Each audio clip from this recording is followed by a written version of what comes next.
Morning, we're going to read the same incident from two different Gospels. First of all, from Mark chapter 14. Mark's Gospel was the first of the Gospels to be written, in all probability, about 30 years after the events took place. And then about 30 years after that, towards the end of the first century, John writes his Gospel, the last of all, and 80% of the material in John's Gospel is not in the first three. So John tells us some of the things that the first three don't. So we're going to read the same incident from two Gospels. First of all, Mark chapter 14. And this was just before the first Easter. Mark 14. Now the Passover and the Feast of Unleavened Bread was only 2 days away. And the chief priests and the teachers of the law were looking for some sly way to arrest Jesus and kill him.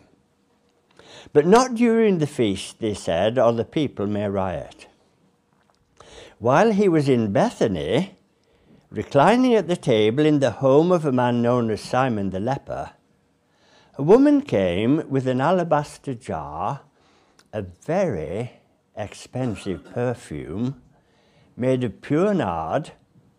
She broke the jar and poured the perfume on his head. Some of those present were saying indignantly to one another, "Why this waste of perfume? It could have been sold for more than a year's wages and the money given to the poor." And they rebuked her harshly. "Leave her alone," said Jesus. "Why are you bothering her? She has done a beautiful thing to me. The poor you will always have with you, and you can help them any time you want, but you will not always have me. She did what she could. She poured perfume on my body beforehand to prepare for my burial. I tell you the truth, wherever the gospel is preached throughout the world, what she has done will be told in memory of her." Then Judas Iscariot, one of the 12, went to the chief priests to betray Jesus to them.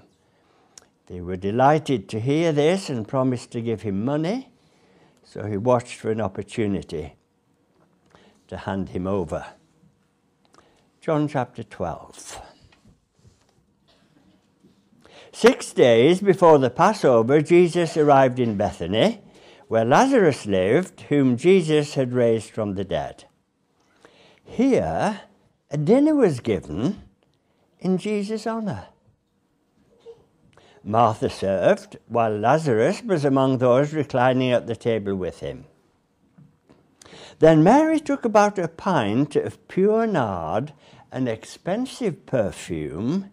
She poured it on Jesus' feet and wiped his feet with her hair.